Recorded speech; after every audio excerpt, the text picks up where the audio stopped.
تو شیطان کب اور کیسے دھوکہ دے کر وسوسہ اندازی کر کے غلطی کرواتا ہے؟ خیر خواہ بن کر، ہمدرد بن کر، کسی بھی چیز کے وقتی فائدوں کی اہمیت بڑھا کر. دو طرح کے لوگ ہوتے ہیں نا. ایک طرح کے لوگ وہ ہوتے ہیں جو مختلف چیزوں کو صرف وقتی فائدوں کو سامنے رکھ کے دیکھتے ہیں اور سوچتے ہیں. ان لوگوں کی سوچ محدود ہوتی ہے، لمیٹڈ تھنکنگ.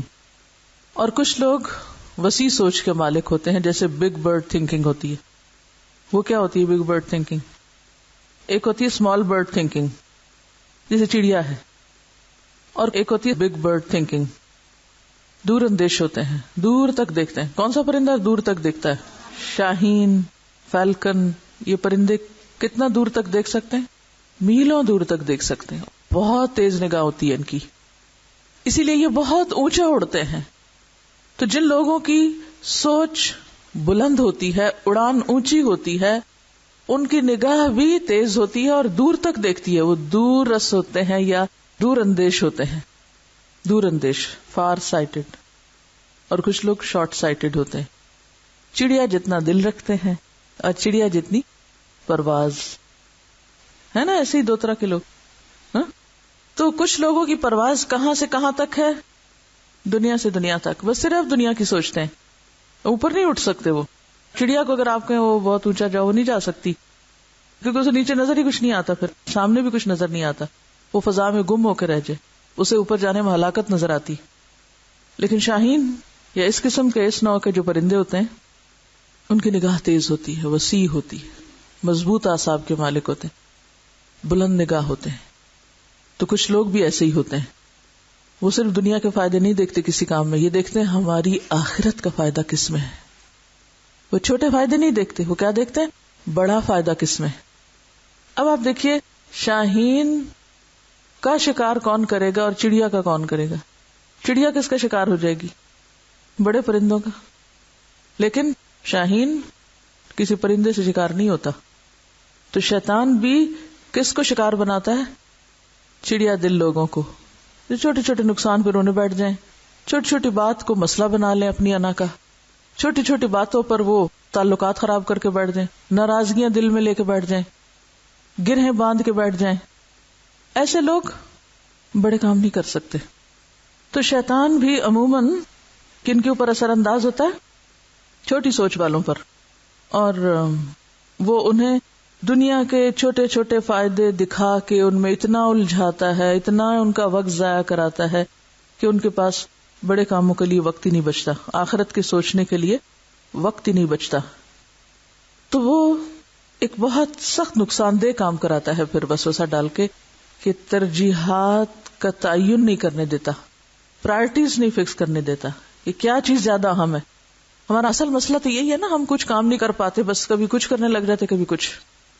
ترجیحات نہیں قائم کر پاتے. عقل مند انسان ہمیشہ کام کرنے سے پہلے اپنی ترجیحات کو دیکھتا ہے. میری پرائرٹی کیا ہے، میرے لیے زیادہ اہم کیا ہے، میرے لیے زیادہ ضروری کیا ہے، مجھے اس وقت میں کیا کرنا چاہیے. مثلا آپ یہاں اس وقت بیٹھے ہیں، آپ کی اس وقت پرائرٹی کیا ہونی چاہیے کہ ایک استاد سے فائدہ اٹھا لیں. اب اگر آپ بیٹھے یہاں ہو اور کوئی اور کتاب کھول کے اپنا ہی پڑھنا شروع کر دیں تو آپ کیا کر رہے ہیں؟ اپنا وقت ضائع کر رہے ہیں. آپ یہاں آنے کی کیا ضرورت تھی؟ کیوں تکلیف فرمائی؟ آپ نے گھر ہی بیٹھے رہتے، کہیں اور جا کے پڑھ لیتے کتاب. تو اس وقت کا تقاضا کیا ہے؟ اس وقت سے پورا فائدہ اٹھانا، اور ترجیح آپ کی یہی ہونی چاہیے کہ اب ہم جہاں آئے ہیں وہاں سے فائدہ اٹھائیں، اس کتاب سے ہم گھر جا کے بھی فائدہ اٹھا لیں گے. یہ سوچ بہت کم لوگوں میں ہوتی ہے، اور اسی وجہ سے کنفیوژن، ڈیسیژن نہیں لے پاتے. اور جو لوگ ڈیسیژن نہیں لے پاتے پھر وہ کوئی کام بھی نہیں کر سکتے. تو عموماً شیطان کے زیر اثر ہم ترجیحات نہیں قائم کر پاتے. مومن کے لیے ڈیسیژن لینے آسان ہوتے ہیں. کیوں؟ وہ ہر چیز میں ایک چیز دیکھتا ہے، اور وہ کیا؟ میری آخرت کا فائدہ کس میں ہے. اور جس میں اس کو اپنی آخرت کا فائدہ نظر آتا ہے وہ کیا کرتا ہے؟ اس طرف چل پڑتا ہے. تو یہ بھی شیطانی وساوس ہوتے ہیں، رجس ہوتی ہے، کیونکہ وہ کیا چاہتا ہے؟ ہم کوئی اچھا کام نہ کر پائیں اس دنیا میں، ہم اتنے مشغول رہیں، ایسی غیر متعلقہ irrelevant فضول باتوں میں الجھے رہیں تاکہ اصل کام چھوٹے رہیں. یہ شیطان کا حربہ ہوتا ہے. پھر لمبی لمبی آرزویں دلاتا ہے، شیخ چلی جیسے خواب دکھاتا ہے. اس کا نقصان کیا ہوتا ہے؟ کہ انسان پھر جو آج کا کام ہے وہ کر ہی نہیں پاتا. اگر آپ خوابوں کی دنیا میں رہتے ہیں اور حقائق کو فیس نہیں کرتے تو بھی کچھ نہیں کر پاتے. پھر سوچ منفی کر دیتا ہے. کیسے سوچ منفی ہوتی؟ مثلا کسی نے مجھے لکھا کہ آپ نے اتنا پڑھا دیا کہ سیچوریشن پوائنٹ آ گیا ہے، اور یہ ایسے ہی ہے جیسے ایک پانی میں چینی ملا دی جائے تو پھر وہ ایک پوائنٹ آتا نا سیچوریشن کا، جب اور چینی اس میں نہیں گھلتی. تو ان کا خیال یہ ہے کہ اسٹوڈینٹس کے اوپر سیچوریشن پوائنٹ آ گیا، اب آپ ان کو اور کچھ بھی پڑھائیں گے فائدہ نہیں، کیونکہ اب ان کے اندر اور نہیں کچھ جانے والا. دلیل تو بہت اچھی ہے، دیکھا جائے تو بالکل صحیح کہہ رہی ہے کہ اتنا کچھ دے دیا گیا کہ اب اور کیا دیا جائے گا آپ کو. لیکن میں اس کو ایک دوسری نظر سے دیکھتی ہوں، اور وہ کیا ہے کہ ہر شخص اپنے ظرف کے مطابق لیتا ہے. کچھ لوگوں نے خود کو چینی والا پانی بنا لیا، اور کچھ نے اپنے اندر اتنا ظرف رکھا ہوا ہے جو اتنا وسیع ہے، اتنا بڑا ہے کہ جس کو جتنا بھی بھر دیں کیا ہوگا، وہ تو مر کے بھی نہیں بھرے گا. یاد رکھیے طالب علم کی زندگی میں کہیں سیچوریشن پوائنٹ نہیں آتا. آپ چاہیں تو اختلاف کریں مجھ سے، مجھے کوئی اعتراض نہیں، ضرور کریں. آپ نے اختلاف کیا تو میری سوچ نے بھی کام کیا. اگر آپ اختلاف نہ کرتے تو شاید میں بھی زیادہ بہتر نہ سوچ سکتی اور آپ کو تصویر کا دوسرا رخ نہ دکھا سکتی. تو یہ جو علم کے لینے کی طلب ہے، ایک طالب علم کی پہچان کیا ہے کہ وہ علم سے کبھی سیراب نہیں ہوتا. اور خاص طور پر قرآن کا علم، اس کے بارے میں کیا آتا ہے حدیث میں کہ علماء اس سے کبھی سیر نہیں ہوں گے. جتنا چاہیں پڑھ لیں اور پڑھا دیں، ختم ہی نہیں ہوگی اس کی باتیں. لو کان البحر مدادا لکلمات ربی لنفد البحر قبل ان تنفد کلمات ربی. یہ تو وہ علم ہے، آپ کو دنیا کا علم تھوڑی لینے بیٹھے ہیں یہاں کہ آپ کا سیچوریشن پوائنٹ آ گیا. پھر اسی طرح پانی کو بھی گرم کیا جائے تو سپر سیچوریٹڈ ہو جاتا ہے اور اس میں مزید وسعت پیدا ہو جاتی. تو آپ کو بھی اتنا تپایا تڑپایا جا رہا ہے کہ اور زیادہ اس کی وسعت بڑھتی جا رہی. ایک اور حدیث میں بھی آتا ہے نا کہ دو بھوکے کبھی بھی سیراب نہیں ہوتے. ایک دنیا کو چاہنے والا، اس کا کوئی سیچوریشن پوائنٹ نہیں ہوتا، اور دوسرا آخرت کا چاہنے والا. تو جو آخرت کے طلبگار ہوتے ہیں ان کی سیرابی نہیں ہوتی یہاں، حتیٰ کہ وہ اپنے رب کو دیکھ لیں جا کے. ٹھیک ہے. اب یہ جو خیال ڈالنا ہے، اس طرح کا خیال آنا، چیزوں کو، ایک کام کو منفی بنا کے پیش کرنا تاکہ ہم اس سے اکتا جائیں اور ہم وہ کام چھوڑ بیٹھیں، یہیں سے تو استقامت اور ارادے کی کمزوری ہوتی ہے کہ نہیں. ارادے کب کمزور ہوتے ہیں ہمارے؟ آدم علیہ السلام کے لیے اس نے ارادہ کمزور کیسے کیا تھا؟ اوپر سے نہیں پتے ہلائے تھے، نیچے سے جڑیں ہلائی تھی. شیطان ایسے ہی کرتا ہے، جڑیں ہلاتا ہے، ہماری بنیادیں کمزور کرتا ہے. ارادہ کہتے کس کو ہے؟ لم نجد لہو عزما. ارادہ کس کو کہتے ہیں؟ ارادہ کا لفظ کس سے نکلا ہے؟ اراد یریدو سے، چاہنا، چاہت. چاہت کی کوئی لمٹ ہوتی؟ ہاں نہیں ہوتی نا. اچھا چلیے نہیں ہوتی. اب آپ دیکھیں ارادہ کہتے ہیں سچی نیت کو. نیت کیا ہوتی ہے؟ پکا ارادہ، مضبوط عزم. اور مضبوط عزم کیا ہوتا ہے؟ سچی نیت، خالص نیت. تو جب کسی کام کے کرنے میں آپ سنجیدہ ہو جاتے ہیں، نیت خالص ہو جاتی ہے، پھر آپ کا عمل اور مضبوط ہو جاتا ہے اور گڑ جاتا ہے. ٹھیک ہے. تو شیطان ہمیشہ وقتی فائدے، عارضی فائدے، وقتی راحتیں، وقتی آرام، یہ دکھا کے ہمیشہ ہمارے ارادے کمزور کرتا ہے. کبھی بھی آپ سوچ لیں کہ آپ نے ایک کام کرنے کا ارادہ باندھا، وہ کیوں ٹوٹا؟ تھوڑا سا اس پہ غور کیجئے، کیونکہ یہ ہم سب کی بڑی سخت کمزوری ہے. اکثریت کی یہ مشکل ہے کہ ارادے باندھتا ہوں، توڑ دیتا ہوں. تو اس مشکل پہ قابو پانا چاہیے نا، ورنہ تو کوئی کام نہیں کر سکیں گے آپ. ورنہ تو 5 وقت کی نماز بھی بھاری ہے. وَإِنَّهَا لَكَبِيرَةٌ إِلَّا عَلَى الْخَاشِعِينَ. تو ارادے کی مضبوطی عبادت میں بھی، اپنے مقصد کے حصول میں بھی، ہر چیز میں بے حد ضروری ہے. کامیابی ہو نہیں سکتی جب تک آپ کے اندر ارادے کی مضبوطی نہ ہو. اور ارادے کی مضبوطی کب آتی ہے؟ جب آپ کے اندر کسی چیز کی طلب بڑھتی ہے، سچی پیاس ہوتی ہے جب آپ کو. پھر تو آپ اپنے لیے نہیں، دوسروں کے لیے بھی دوبارہ کنویں میں اتر کر موزے میں پانی ڈال کے بھی لا دیتے ہیں. وہ ایک عورت تھی نا جس کی بخشش صرف ایک کتے کو پانی پلانے پہ ہوئی تھی. بظاہر دیکھنے میں یہ بڑا معمولی کام ہے، معمولی نہیں ہے، اس کو پیاس لگی تھی، پانی نہیں تھا، کوئی چیز نہیں تھی، کنواں نظر آیا، وہ نیچے اتری، پانی پیا، اور جب اوپر آئی دیکھا ایک کتا ہانپ رہا ہے. اب سوچنے لگی یہ کیسے پانی پیے بیچارہ. ہم جیسا کوئی ہوتا تو کہ ہماری بلا سے جائے جہنم میں، ہم جا رہے ہیں گھر، ٹائم نہیں ہے ہمارے پاس. ہاں لیکن وہ کیا ہوئی، دوبارہ اتری نیچے، اتر کے اس نے موزے میں پانی ڈالا، چمڑے کے موزے میں، اور پانی اوپر لائی اور اس کو پلایا. اللہ کو یہ کام اتنا پسند آیا کہ اللہ نے اس کو بخش دیا. ایک عمل ڈھیروں عمل پہ حاوی ہو گیا. اس میں کیا چیز تھی پیچھے؟ اگر اس کا ارادہ کمزور ہوتا، ہم لوگ بھی لوگوں پہ ترس کھاتے ہیں، ہائے بیچارہ اس کو کتنی ضرورت ہے، کتنا بیمار ہے، اور دوسرے ہی لمحے ہم اپنے ارادے ایک دفعہ نیت بھی کر لیتے ہیں ہم یہ کام کریں گے، وقت گزرتا ہے، جذبات ٹھنڈے ہوتے ہیں اور ہماری نیت بھی ٹھنڈی ہو چکی ہوتی ہے. سچی نیت نہیں ہوتی نا، سچی کمٹمنٹ ہو، سچی نیت ہو تو وہ نہیں ٹھنڈی پڑتی.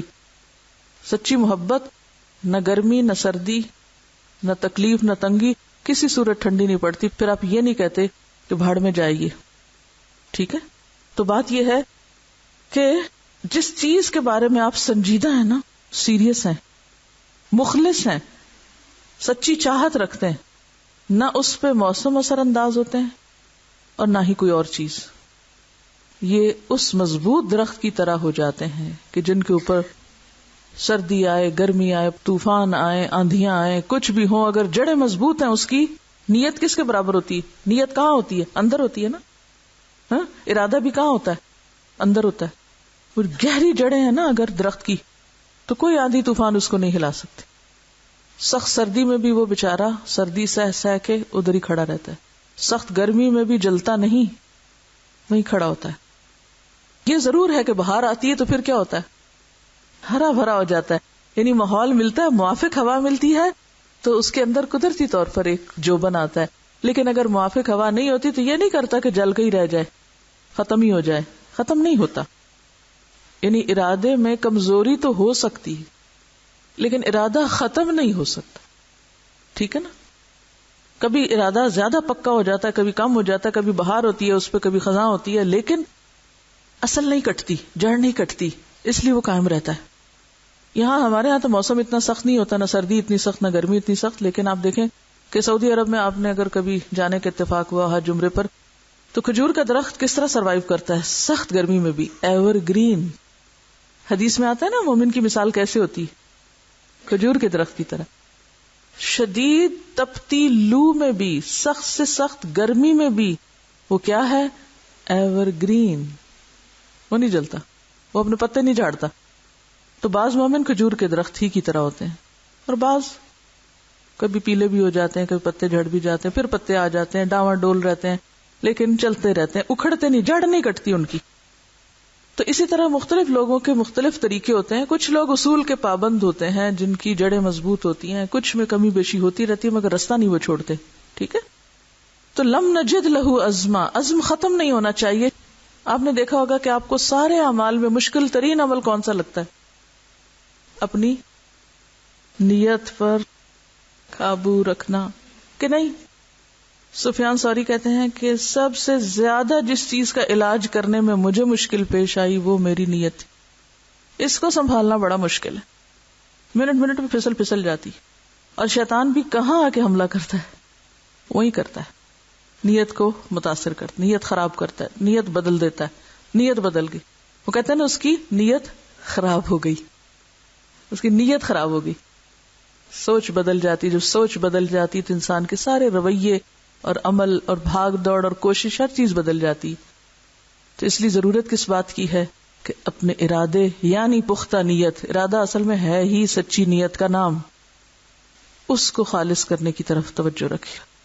اور شیطان کا وار بھی وہیں آ کے ہوتا ہے. نیت کہاں ہوتی ہے؟ نیت کا مقام کیا ہے؟ ارادے کا مقام کیا ہے؟ شیطان کا وار کہاں ہوتا ہے؟ وہ بھی وہیں آتا ہے، جڑیں ہلاتا ہے، جڑیں. تو انسان کچا پڑ جاتا ہے، پھر کمزور پڑ جاتا ہے. تو سوچ کو منفی نہ ہونے دیں کبھی. منفی سوچ ارادے کمزور کرتی ہے، اور منفی سوچ شیطانی وسوسہ ہوتی ہے. پھر شیطان اپنے آپ کو بڑا اچھا دکھاتا ہے، ہمیں عجب پیدا کرتا ہے اندر انسان کے، تم کتنے اچھے. جھوٹے وعدے کرتا ہے، جھوٹی آرزویں دلاتا ہے، وہ چیزیں ہمیں سجھاتا ہے جو ہونے والی نہیں، ہو ہی نہیں سکتی. اپنی خوبیاں اور دوسروں کے عیبوں پہ نظر کرواتا ہے، لوگوں کے بارے میں بدگمان کرتا ہے وسوسے ڈال ڈال کے، اس کا یہ مطلب ہوگا، اس کا یہ ارادہ ہوگا، اس کی یہ نیت ہوگی، اس کا یہ، یعنی اوروں کی نیت پہ شک کرواتا ہے. پھر اسی طرح نیکی پہ فخر اور غرور کرواتا ہے، تھوڑا سا کام کر کے بس خوب اشتہار. نیکی کے چھوٹے مواقع کو حقیر کر کے دکھاتا ہے، یہ بھی شیطانی وار ہوتی تاکہ ہم اس موقع کو گنوا دیں. حالانکہ ہمیں نہیں پتا کہ کس عمل پہ ہماری بخشش ہو جائے. ہم سمجھتے ہیں بخشش کے لیے بڑے عمل ضروری ہیں، ٹھیک ہے وہ فرائض اپنی جگہ. دیکھیے اگر چھوٹے عمل کو اہم قرار دیا جا رہا ہے تو اس کا پھر آپ یہ مطلب نہ لے لیں کہ آپ نے تو بڑے بڑے اعمال کو ہی آپ نے بے قدرہ کر دیا. یہ نہیں ہے مقصد.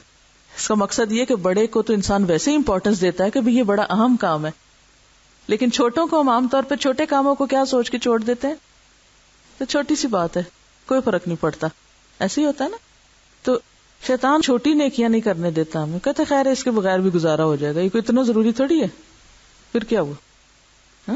تو جڑیں آپ دیکھیں نا، کچھ جڑیں تو بڑی ہوتی ہیں اور کچھ جڑیں بالکل کیسی ہوتی ہیں، باریک ہوتی. کیسی باریک؟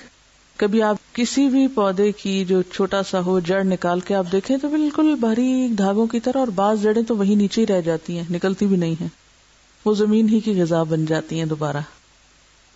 یعنی بعض لوگ تو بڑے بڑے کاموں کے انتظار میں اپنی زندگی گنوا دیتے ہیں اور وہ کبھی دن آتا ہی نہیں کہ جب وہ کوئی بڑا کام کریں، اور وہ شیطان کے پھندے میں پھنس جاتے ہیں. ٹھیک ہے. تو اب دیکھیے کہ ایک اور پہلو سے تھوڑی سی اس پہ بات کرنا چاہوں گی کہ عزم کا تعلق کسی عمر سے نہیں ہوتا، کسی خاص عمر سے اس کا تعلق نہیں ہوتا، کسی خاص جنس سے تعلق نہیں ہوتا. آپ یہ نہیں کہہ سکتے عورتوں کے ارادے مضبوط ہوتے ہیں اور مردوں کے نہیں، یا بچوں کے ہوتے ہیں اور بوڑھوں کے نہیں، یا جوانوں کے ہوتے ہیں یا فلاں کے نہیں. عزم کا تعلق انسان سے ہے، عمر، رنگ، علاقے اور ان چیزوں سے نہیں ہے. آپ دیکھیں کہ بعض بڑی عمر کے لوگ بھی بڑے بڑے کام کر لیتے ہیں، اور بعض بزرگ لوگ کیا سوچتے ہیں. اچھا یہ بھی شیطان کا ایک وسوسہ ہوتا ہے جو بزرگوں کو بزرگی کی شکل میں دیتا رہتا ہے. کہتے ہیں اب تو تم بڑے ہو گئے، تمہاری عمر گزر گئی، اب کیا پڑھنا تم نے، اب کیا کرنا، اب تو بہاریں گزر گئی، اب تو ریٹائرمنٹ کی ایج ہے. لیکن کچھ لوگ کبھی بھی ریٹائر نہیں ہوتے. ایک خاتون کے بارے مجھے بتایا گیا، میتھمیٹکس کی ٹیچر ہیں، 75 سال ان کی عمر ہے، صبح 9 بجے سے رات 9 بجے تک میتھس پڑھاتی ہیں. 75 سال کی عمر میں 9 to 9. عمر کتنی ہے؟ 75. سبجیکٹ دیکھیں، کوئی ہے نا قرآن پڑھائیں، چلو پھر بھی کوئی انسان کہتا ہے قرآن کا تو اپنا ایک لطف ہے، لیکن میتھمیٹکس جو عام طور پہ ویسی عورتوں کو اتنا پسند نہیں ہوتا. یہ بھی ایک خیال ڈال لیا اپنے دل میں. حالانکہ اگر آپ ایک چیلنج سمجھ کے کسی چیز کو لیں تو کچھ بھی کر سکتے ہیں اللہ کے فضل اور اذن سے. بہرحال تو ان کے بارے میں پتہ چلا کہ وہ نہ صرف یہ کہ بچوں کو پڑھاتی ہیں بلکہ میتھس پڑھاتے ہوئے بھی بچوں کی تربیت کرتی رہتی ہیں اور ان کو اچھے پازیٹیو مثبت خیال دیتی رہتی ہیں. کتنی بڑی بات ہے. لیکن ہم ریٹائر ہو جاتے ہیں، جوانی میں ہی ہو جاتے ہیں. پھر اسی طرح ایک انگریزی شاعر ہے رابرٹ براؤننگ، 77 ایئرز کی عمر میں اس کا انتقال ہوا، اور جس دن ان کی شاعری کی آخری جلد شائع ہو رہی تھی، یعنی آخر عمر تک وہ کام کرتے رہے. برنارڈ شاہ کے بارے میں تو سب نے سن رکھا ہوگا، انہیں بھی کیا ملا تھا، نوبل پرائز ادب میں، لٹریچر میں 1925 میں. 90 سال تک لکھنے کا کام کرتے رہے، 90 ایئرز تک. He was a writer until the age of 90. Maulana Wahid uddin ان کی عمر بھی شاید 85 ایئرز ہے، اور ابھی تک وہ لکھتے ہیں، ابھی تک لکھتے ہیں، چلتے ہیں، پھرتے ہیں، سب کام اپنے ہاتھ سے کر لیتے ہیں. اینڈ ہی از 85. ان کو میں خود ملی ہوں، اور ذہنی طور پر انتہائی الرٹ ہیں، ہم سے زیادہ بہتر الرٹ ہیں. پھر اسی طرح پکاسو کا نام سنا، انہوں نے 91 ایئرز تک فن کی دنیا میں انوویشنز کی اور تخلیقی کام کیے، یعنی کریٹو قوت بنے رہے 91 ایئرز تک اپنی ایج کی. اسی طرح اور بھی بہت سی مثالیں ہو سکتی ہیں آپ کے آس پاس بھی، لیکن یہ انہی لوگوں کی مثالیں ہوتی ہیں کہ جن کے کیا مضبوط ہوتے ہیں، ارادے، عزم، جن کا دل جوان ہوتا ہے، جن کے ارادے مضبوط ہوتے ہیں. کبھی یہ نہ سوچیں اب تو میں بوڑھی ہو گئی ہوں. اور بڑھاپے کا تعلق جسم سے زیادہ ذہن کے ساتھ ہوتا ہے. آپ اس دن بوڑھے ہوں گے جس دن آپ نے اپنے آپ کو بوڑھا کہنا شروع کر دیا، پھر آپ کسی کام کے قابل نہیں رہیں گے. اب آپ یہ کہیں گے یہ تو سیلف ڈسپشن ہے، تو دھوکا ہے اپنے آپ کو، آپ بوڑھے ہو گئے پھر آپ کہتے نہیں میں ابھی بوڑھا نہیں. تو ٹھیک ہے جسم انسان کا ساتھ چھوڑ سکتا ہے، مگر جو ہماری روح ہے اور جو ہمارے اللہ نے ہمیں سوچنے کی قوت دی ہے یا اور قوتیں دی ہیں وہ اس سے کہیں اوپر ہیں. پھر اسی طرح بعض اوقات ہم یہ بہانہ کر دیتے ہیں ہم مصروف بہت ہیں، ہمارے پہ کام بہت ہیں، ہماری جاب کے آورز بہت لمبے ہیں. یہ کسی نے ایک اپنا تجربہ لکھا، یہ کہتی میں گھر جا رہی تھی تو راستے میں انہوں نے دیکھا کہ درخت کے نیچے کچھ بچے بیٹھ کے پڑھ رہے ہیں، تو ان کو بڑا تجسس ہوا کہ کون پڑھ رہا ہے اور کون پڑھا رہا ہے. جا کے ان کو سلام کیا اور پوچھا ان سے کہ بھی آپ کون ہیں، اور انہوں نے بتایا کہ ہم سوشیالوجی کے اسٹوڈینٹس ہیں اور ابھی ریسنٹلی ہم نے ایم اے کیا اور ہم ایک گروپ ہیں اور ہم اسی طرح کے بچوں کو جو بازاروں میں بھیک مانگتے ہیں اور لوگوں کو پریشان کرتے ہیں اور کھانے کو نہیں ان کے پاس یا اور نہیں، تو ان کو ہم یہاں پڑھاتے ہیں. اور ان میں سے ایک لڑکی بھی تھی جن کی جاب کے ٹائمنگ شام 6 بجے تک تھے، لیکن اس میں سے بھی شاید وہ اپنی بریک کے ٹائم پہ یا جو بھی ان کو ٹائم ملتا اس میں آ کے وہ پڑھاتی تھی. اب آپ دیکھیں کہ الحمدللہ ہمارے معاشرے میں ایسی اچھی مثالیں موجود ہیں کہ جن کے اندر خیر کا جذبہ ہے. گئے گزرے معاشروں کے اندر بھی خیر والے لوگ ضرور موجود ہوتے ہیں اور جن کے اندر انسانیت کی بھلائی اور ایک تڑپ ہوتی. اب ان کو کس نے سکھایا کہ یہ کام کرے؟ ان کے اندر کی تڑپ نے نا، ارادہ ان کے اندر تھا کہ ایک معاشرے کی تبدیلی کے لیے کوئی کام کرنا ہے. انہوں نے اس کا انتظار نہیں کہ ہم کسی یونیورسٹی میں پروفیسر بن کے ہی کچھ کام کریں. اسٹریٹ چلڈرن کو بھی اگر آپ کسی درخت کے نیچے بٹھا کے کچھ سکھا رہے ہیں اور روزانہ اگر آپ 1 گھنٹہ بھی ان کو پڑھا رہے ہیں تو آپ ان کی سوچ کو کتنا بدل سکتے. کوئی علم کے بغیر تو سوچ میں تبدیلی آ نہیں سکتی. ہماری ایک اسٹوڈنٹ کے بارے میں کسی نے بتایا کہ وہ آج کل جا رہی ہیں جھگی والوں کے پاس اور انہوں نے جا کر ان لوگوں سے بات کی، عورتوں سے، مردوں سے، بچوں سے، اور ان کو دین کے بارے میں بتایا. تو وہ رو رہے تھے اور کہہ رہے تھے کہ ہمیں کون آتا یہ دین سکھانے اور بتانے، ہمیں تو کوئی نہیں پوچھتا. کس قدر افسوس کی بات ہے کہ ہماری یہ دین سکھانے کی بھی ساری ایکٹیویٹیز صرف محدود ہو جائیں پڑھے لکھے لوگوں تک. تو ان پڑھ لوگوں کو کیا قصور ہے؟ کیا آپ صلی اللہ علیہ وسلم نے صرف پڑھے لکھے لوگوں کو دین سکھایا تھا؟ کس قسم کی سوچ ہے ہماری؟ دین کس کے لیے؟ صرف پڑھے لکھے لوگوں کے لیے نہیں، سب کے لیے. ہمارے گھر کے اندر ان پڑھ لوگ ہو سکتے ہیں، ہمارے محلے میں ہو سکتے ہیں، ہمارے شہر میں ہو سکتے ہیں، ہمارے ملک میں ہو سکتے ہیں، جھگیوں میں لوگ ہو سکتے ہیں، کوئی کہیں بھی ہو، اللہ کی مخلوق ہے، ویلیوبل ہے، محترم ہے. یا ایھا الناس انی رسول اللہ الیکم جمیعا، اللہ کے رسول تو ساری انسانیت کے لیے رسول بن کر آئے تھے، وہ مخصوص طبقات کے لیے نہیں آئے تھے. لہذا فرض بنتا ہے کہ سب طبقات تک دین کی روشنی جائے، تبھی معاشرے کے اندر ایک خوشگوار تبدیلی آئے گی. تو جس کو نیکی کمانی ہوتی ہے نا، وہ کہیں نہ کہیں سے بہانہ ڈھونڈ لیتا ہے اور پھر اس پر استقامت کیسے اختیار کرتا ہے؟ ارادے کی پختگی سے، کہ مجھے تو نیکی کمانی ہے، مجھے اس سے کوئی غرض نہیں کہ میں درخت کے نیچے پڑھاؤں، میں سڑک پہ پڑھاؤں، میں گھر میں پڑھاؤں، میں کسی یونیورسٹی میں پڑھاؤں. نہیں، وہ یونیورسٹی میں پڑھانے کے ساتھ ساتھ بھی اسٹریٹ چلڈرن کو پڑھا سکتا ہے. اگر ہمارے سارے پڑھے لکھے لوگ صرف اتنا سا ہی درد پیدا کر لیں، جو ان کے آس پاس ان کی ریچ میں کوئی ان پڑھ ہے بلا لیں، اس کو پیار سے بٹھائیں، جو آتا ہے ٹھیک ہے، جو نہیں آتا اس سے آگے شروع کرا دیں. ہم سب کر سکتے ہیں، صرف توجہ چاہیے، درد دل چاہیے، ارادے جن کے پختہ ہوں، نظر جن کی خدا پر ہو، تلاطم خیز موجوں سے گھبرایا نہیں کرتے. پھر ان کے راستے میں طوفان آئے، آندھیاں آئیں، مشکلات آئیں، جو انہوں نے ارادہ کر لیا نا، بس کر لیا، پھر کوئی نہیں انہیں ہلا سکتا. ہمیں سے اکثر لوگ دین پڑھ کے بھی پھر آگے کوئی خدمت دین کی نہیں کرتے. ان سے پوچھا جائے تو کہتے ہیں ابھی کچھ سمجھ نہیں آ رہی، ابھی ذرا ہم پلاننگ کر لیں گے تو پھر کچھ کریں گے.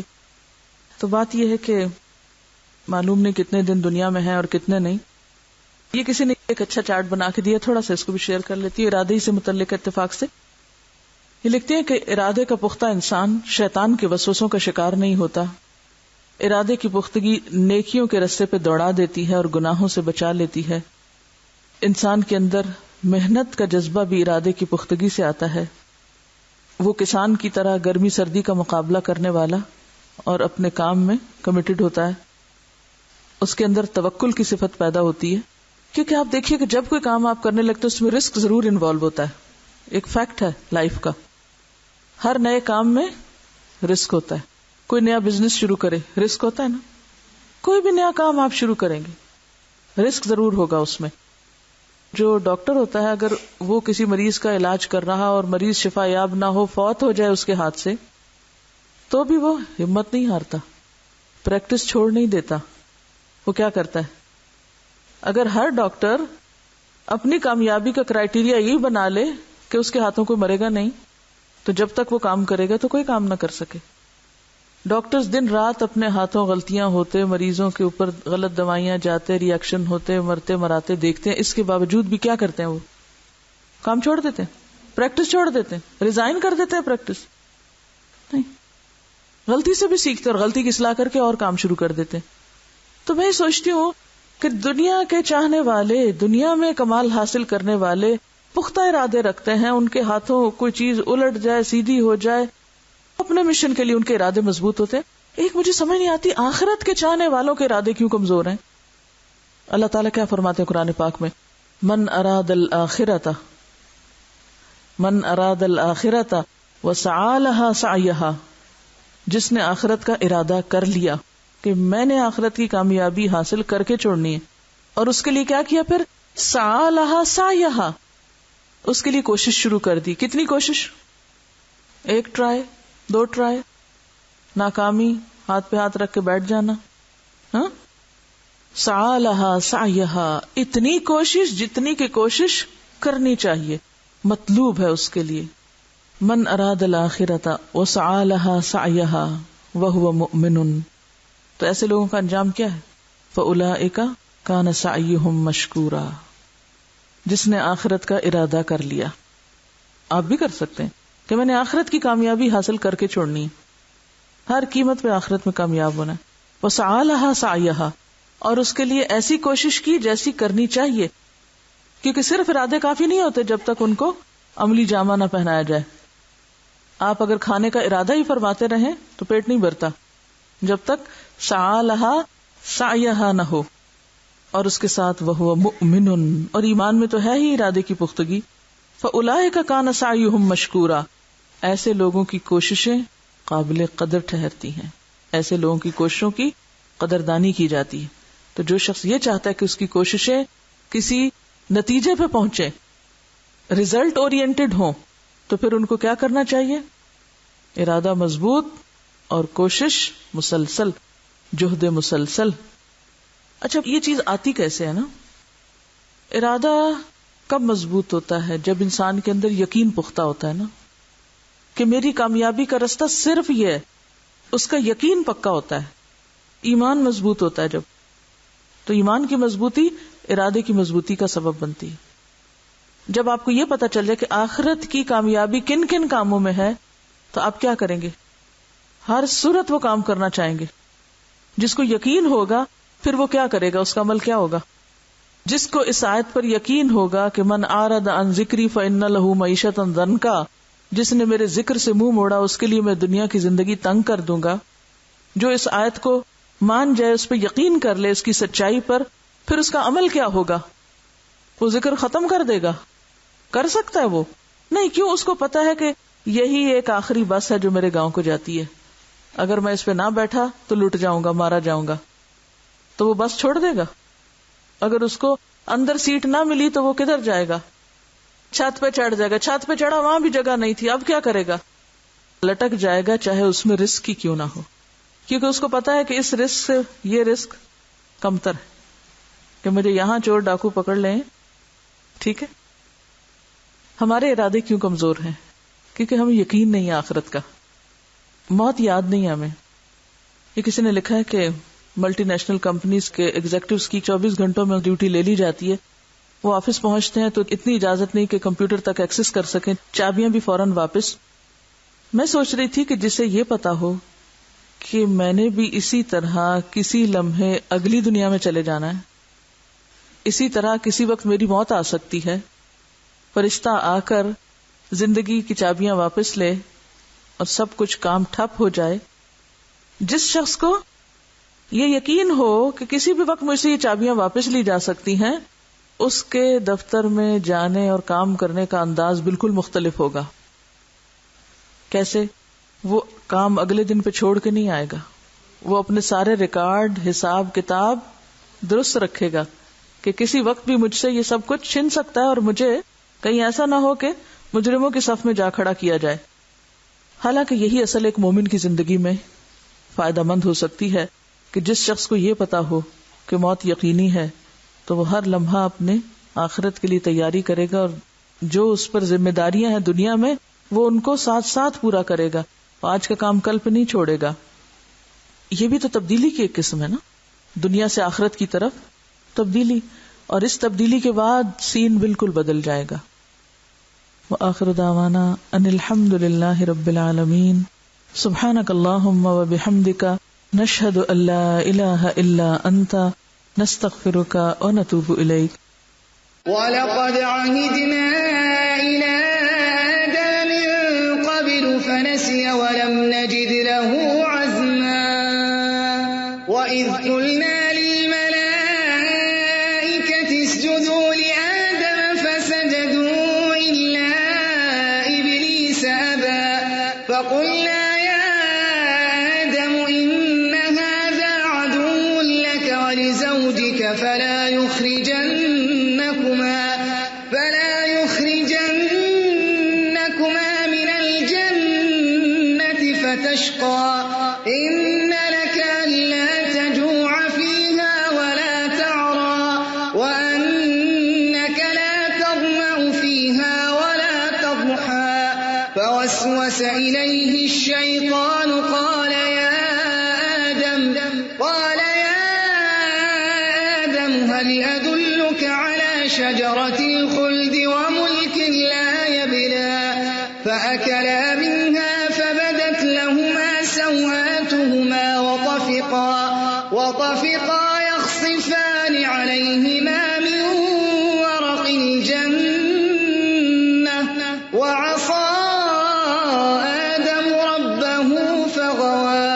ثم اجتباه ربه فتاب عليه وهدى. قال اهبطا منها جميعا بعضكم لبعض عدو فإما يأتينكم مني هدى فمن اتبع هداي فلا يضل ولا يشقى. ومن أعرض عن ذكري فإن له معيشة ضنكا ونحشره يوم القيامة أعمى. قال رب لم حشرتني أعمى وقد كنت بصيرا. قال كذلك أتتك آياتنا فنسيتها وكذلك اليوم تنسى.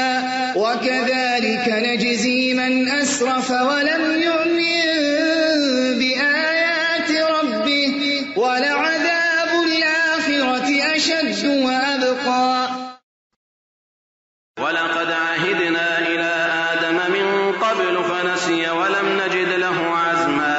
وإذ قلنا للملائكة اسجدوا لآدم فسجدوا إلا إبليس أبى.